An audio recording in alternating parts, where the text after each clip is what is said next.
오늘은 퀴즈로 설교를 시작하고자 합니다. 어려운 문제 아니니까요. 너무 긴장하지 마시고 잘 들으시고 한번 풀어보시기를 바랍니다.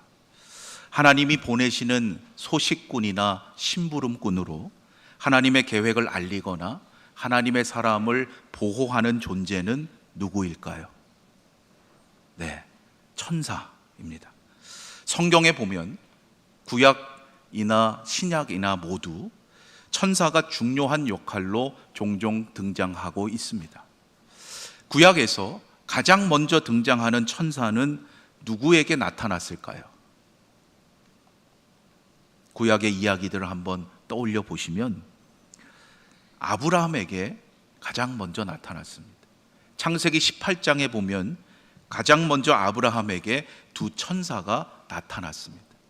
그런데 그 본문에 보면 천사라는 말 대신에 낯선 사람의 모습으로 소개됩니다. 그러나 그들이 어떻게 천사인지 알 수 있는가? 바로 이어지는 19장 말씀에서 그 두 사람이 바로 하나님께서 보내신 천사라는 것을 밝히면서 앞서 아브라함에게 나타났던 그 두 천사가 곧바로 소돔으로 가서 롯에게 영접을 받는 사건을 기록하고 있기 때문입니다. 그렇다면 신약에서 가장 먼저 등장하는 천사는 누구에게 나타났을까요? 네, 오늘 본문의 주인공이라고 할 수 있는 마리아가 아닙니다. 마리아보다 먼저 찾아갔던 이가 있었습니다. 당시 제사장 가운데 한 사람이었던 사가랴였습니다. 그의 아내 엘리사벳도 아론의 자손이었죠. 그런데 이들에게는 나이가 많아지도록 자식이 없었습니다.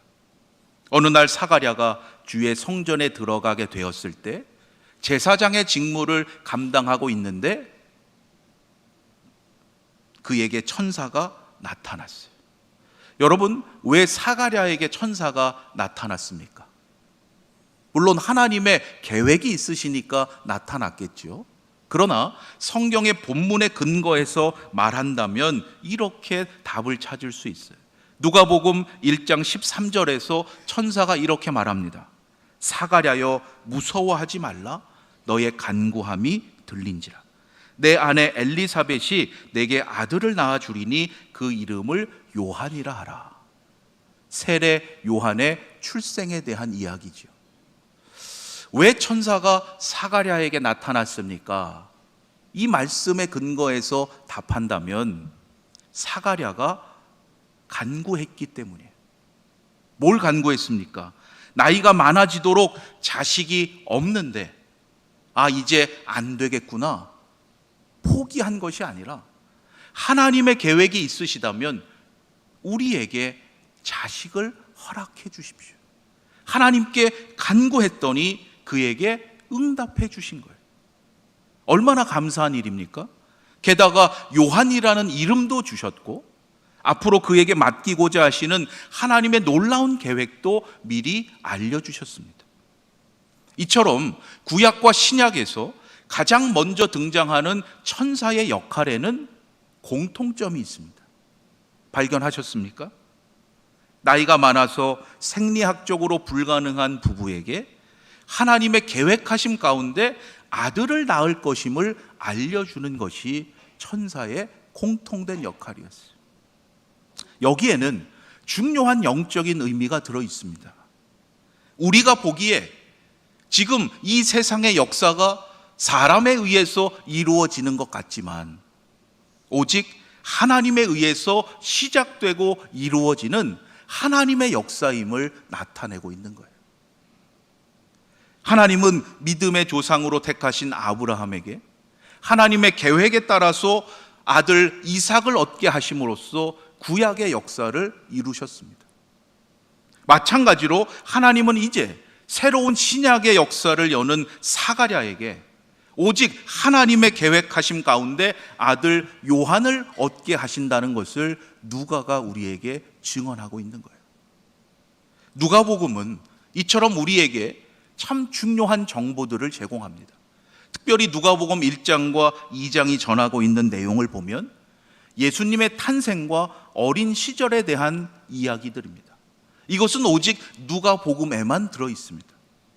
다른 복음서들과는 달리 누가복음은 세례 요한의 출생에 대한 예고로부터 시작합니다. 하나님의 보내심을 받고 그 예고를 전하는 천사의 이름도 특별히 소개합니다. 왜 여기서 천사의 이름을 소개하는가? 그의 이름에 중요한 의미가 들어있기 때문이에요. 성경에 보면 천사의 이름이 딱 2개 나옵니다. 그 가운데 하나가 바로 오늘의 본문에 나오죠. 이 천사의 이름은 가브리엘입니다. 사가랴에게 아들 요한의 출생을 예고했던 천사 가브리엘은 그의 예고대로 엘리사벳이 임신한 지 6째 달이 되었을 때 이번에는 전혀 뜻밖의 한 여인에게 찾아갑니다. 오늘의 본문 첫 2구절에서 가브리엘의 등장을 이렇게 소개합니다. 6째 달에 천사 가브리엘이 하나님의 보내심을 받아 갈릴리 나사렛이란 동네에 가서 다윗의 자손 요셉이라 하는 사람과 약혼한 처녀에게 이르니 그 처녀의 이름은 마리아니라. 가브리엘의 이 마리아 방문은 그 누구도 예상하지 못했던 뜻밖의 사건이었습니다. 믿음의 조상으로 택함을 받은 사람도 아니었고 제사장으로 주의 전에서 일하던 사람도 아니었습니다. 더군다나 남성 중심의 사회였던 당시 그 로마 제국에서 저 뒤곁에 있는 그 누구도 관심하지 않는 작은 마을에 살고 있던 한 소녀를 천사 가브리엘은 찾아갔던 거예요. 나사렛에 대한 당시 사람들의 인식이 어떠했는지 여러분 아시죠? 요한복음 1장에 보면 빌립이 예수님을 만나고 나서 나다나엘에게 그 예수님에 대해서 전합니다. 예수님은 이러한 분이시다. 우리가 기다리던 메시아 그리스도이시라고 전해요. 그 이야기를 다 들은 나다나엘이 뭐라고 말합니까? 근데 나사렛에서 어찌 선한 것이 날 수 있느냐? 그토록 출신지가 중요했던 당시였고 그러한 기준에서 볼 때 지금 나사렛에 살고 있는 이 한 여인이라는 존재는 결코 다른 사람들에게 소망과 신뢰와 기대를 줄 수 없는 가장 최악의 조건과 상황에 있던 사람이었다는 거예요. 여러분, 바로 여기에 임마누엘로 오신 하나님의 의미가 들어있어요. 임마누엘, 하나님께서 우리와 함께 하신다는 뜻이죠. 그 하나님이 이 땅에서 누구와 함께 하시는가? 사람들이 볼 때 기대와 신뢰를 줄 수 없는 연약하고 소외당한 이들과 함께 하시겠다는 거예요. 사람들에게 무시당하고 일상의 평안을 빼앗겨버린 이들과 함께 하시는 임마누엘의 하나님이시라는 거예요. 병들어 고통 가운데 있는 이들에게 하나님은 오늘도 임마누엘의 은총으로 함께 하십니다. 마리아에게 나타났던 천사 가브리엘은 당시 그들이 잊고 있었던 이 놀라운 하나님의 은총을 먼저 깨닫게 합니다. 은혜를 받은 자여 평안할지어다. 주께서 너와 함께 하시도다.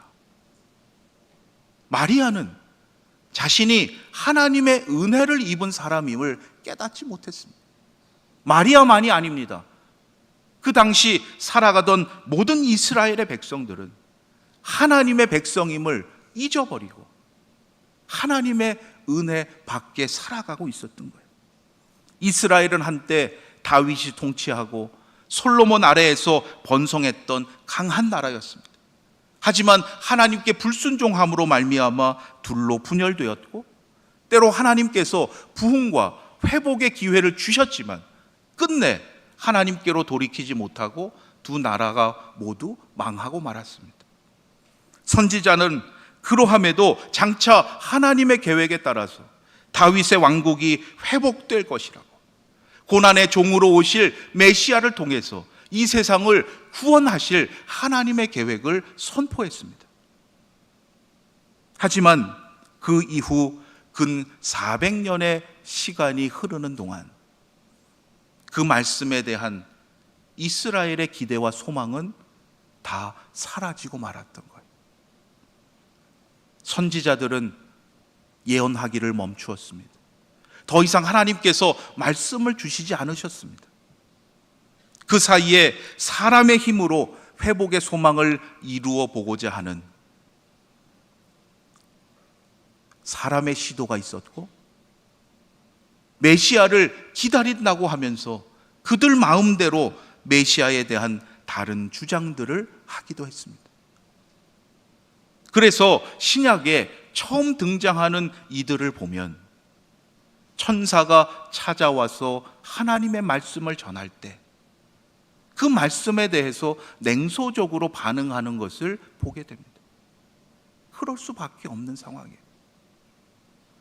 사가랴는 천사가 찾아와서 엘리사벳으로 하여금 아들 요한을 낳게 했다는 말씀을 들었을 때 어떻게 했습니까? 믿지 못했죠. 그래서 결국 그 말씀대로 요한이 태어날 때까지 말 못하는 자가 되었습니다. 마리아도 처음에는 마찬가지였습니다. 400여 년 동안이나 하나님의 말씀이 없었으니 어떻게 그 말씀에 대한 소망을 가질 수 있었겠습니까? 더군다나 예루살렘도 아니었습니다. 나사렛에 살고 있는 자에게, 제사장 남성도 아닌 아무것도 내세울 수 없는 한 여성 마리아에게 하나님의 아들이 온다고 하는 이 엄청난 말씀이 다시 선포되었던 겁니다. 다시 선포되었다는 것은 이전에 이미 하나님께서 이 놀라운 구원의 계획을 말씀해 주셨다는 뜻이에요. 성경에서 천사 가브리엘이 등장하는 곳을 여러분 관심해 보시기 바라요. 딱 두 군데 있습니다. 구약에서 한 곳 다니엘서와 신약에서 한 곳 바로 오늘의 말씀 누가복음입니다. 그래서 가브리엘의 이름을 알려주시는 거예요. 하나님께서 이미 가브리엘을 통해서 이 놀라운 구원의 역사를 알려주셨다. 그 가브리엘이 지금 사가랴와 마리아를 통해서 다시 그 말씀을 선포하는 거예요. 구약의 다니엘서가 어떠한 책입니까? 이스라엘의 포로된 역사, 그들의 망한 역사를 전하는 책이에요. 왜 망한 역사를 기록해서 전합니까? 사람의 역사는 망했지만 그것을 통해 도리어 온 열방을 향하신 하나님의 구원의 계획을 선포하시는 거예요. 다니엘서 8장과 9장에 보면 다니엘이 놀라운 환상을 보며 그 환상의 뜻을 깨닫고자 합니다.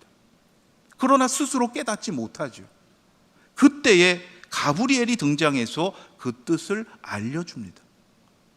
하나님은 이때 가브리엘을 통해서 다니엘에게 지혜와 총명을 주셨고, 메시아를 통해서 장차 이루실 하나님의 구원의 계획에 대한 계시와 비밀을 알려주셨던 거예요.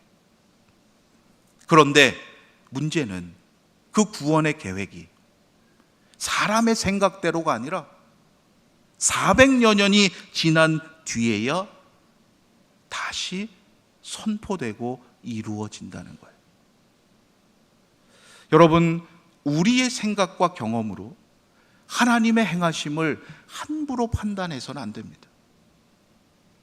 사람의 생각과 경험으로는 이제는 도저히 불가능해졌다고 여겨지는 그때, 바로 그때가 하나님께서 행하실 가장 적절한 때가 된다는 것을 깨달아야 합니다. 마리아에게는 천사 가브리엘의 출현이 너무나 뜻밖이었겠지만 하나님의 구원의 계획에 있어서는 바로 그때가 가장 적당한 하나님의 때였던 거예요. 남자를 알지 못했던 마리아에게 내가 잉태하여 아들을 낳을 것인데 그가 하나님의 아들이라 일컬어질 것이라는 이 가브리엘의 말은 놀라움을 넘어 충격 그 자체였을 것입니다. 여러분, 하나님께서 왜 마리아를 예수님의 어머니로 택하셨을까요? 생각해 보신 적 있으십니까? 왜 하나님은 예수님의 어머니로 이 마리아를 택하셨을까? 하나님의 계획 가운데 이루어진 것이지만 오늘의 본문에서 우리는 한 가지 힌트를 얻게 됩니다. 마리아가 천사에게 나는 남자를 알지 못하는데 어찌 그렇게 될 수 있습니까? 질문했을 때 천사가 이렇게 대답합니다. 보라, 내 친족 엘리사벳도 늙어서 아들을 배었느니라. 본래 임신하지 못한다고 알려진 이가 이미 6달이 되었나니 대저 하나님의 모든 말씀은 능하지 못하심이 없느니라. 마리아는 요한의 어머니 엘리사벳의 친족이었어요. 엘리사벳을 통해서 이미 행하신 하나님의 그 놀라운 능력을 마리아는 직접 확인할 수가 있었던 거예요. 그래서 가브리엘과의 이 만남이 끝난 후에 바로 엘리사벳을 찾아가죠. 엘리사벳을 보면서 얼마나 큰 힘이 되었겠습니까? 그런데 아무리 그렇다 하더라도 우리가 잊지 말아야 할 것은 그 말씀에 순종한다는 것이 결코 쉬운 일이 아니었다는 거예요. 하나님의 아들을 자신의 태에 품는 일에서부터 그 아들을 통해서 하나님이 계획하신 구원의 역사를 이루실 때까지 마리아가 감당해야 할 인생의 사명이 어떠했겠습니까? 사람들로부터 존경과 사랑을 받기보다는 조롱과 비아냥을 들을 것이고 기쁨과 감사의 삶이기보다는 슬픔과 탄식의 시간이 더 많았을 거예요. 마리아는 그 모든 일을 감당할 자격이 자신에게 없다는 것을 너무나 잘 알았습니다. 그래서 마리아는 천사 가브리엘을 만나고 그와 대화를 나누는 그 모든 시간 가운데 두려움 가운데 있었어요. 하나님 앞에 감히 설 수 없는 연약하고 부족한 존재임을 깨달았던 거죠. 마리아는 하나님의 은총을 받을 자격이 없는 그러한 자임을 스스로 인정하는 겸손한 사람이었던 거예요. 여러분, 오늘 우리의 모습은 어떠합니까?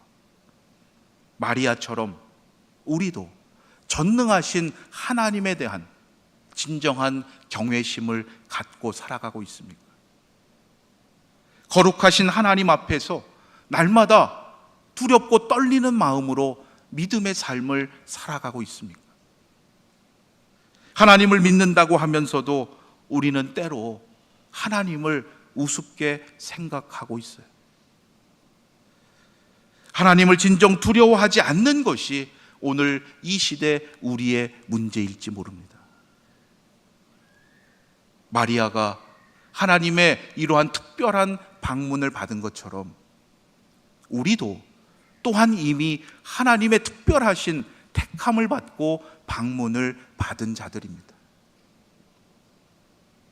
하나님의 은혜를 받을 자격이 없지만 마리아를 통해서 이 땅에 오신 그 아기의 생명 때문에 그 예수의 십자가로 인해서 하나님을 우리의 아버지라고 부를 수 있게 되었고 영원한 생명을 받은 구원의 삶을 우리는 살아가고 있기 때문입니다.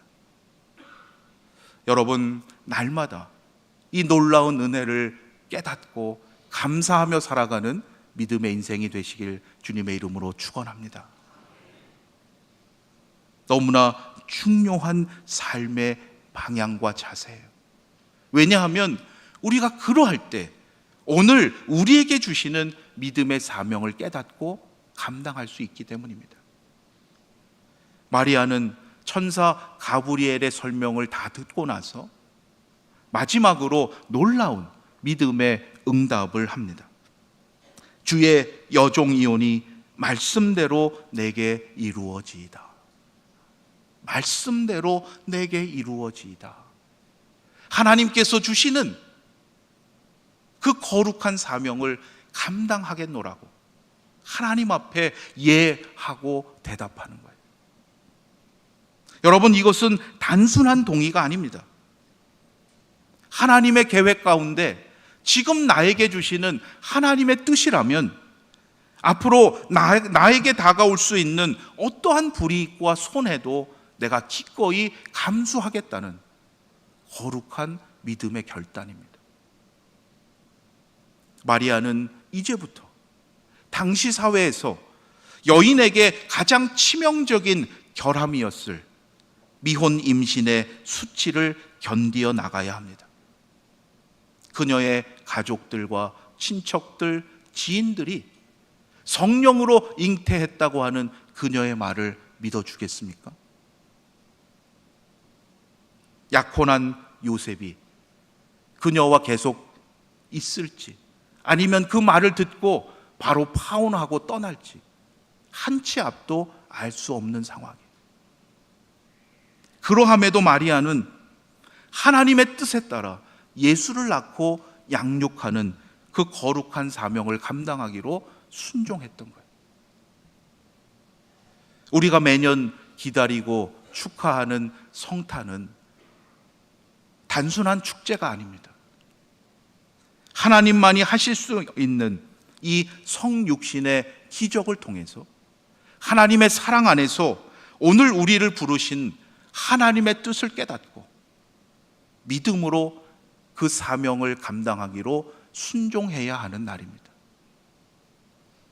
오늘날 사람들은 나는 조금도 희생하거나 손해보지 않으면서 남들보다 더 많이 갖고 더 성공하기 위해서 몸부림을 칩니다. 정치를 통해서 권력을 가지고 스스로를 구원하고자 합니다. 심지어 자신의 힘으로 구원을 얻고자 종교를 찾기도 합니다. 그러나 분명한 것은 인간의 어떠한 노력으로도 스스로 구원에 이를 수 없다는 것입니다. 구원에 이르는 유일한 길은 하나님의 주권을 인정하고 하나님의 구원의 계획에 순종하는 것입니다. 마리아에게 임하셔서 그를 덮으신 성령께서 오늘 우리 안에 거하셔서 우리가 날마다 이 임마누엘의 은총을 누리는 자가 되기를 간절히 소망합니다.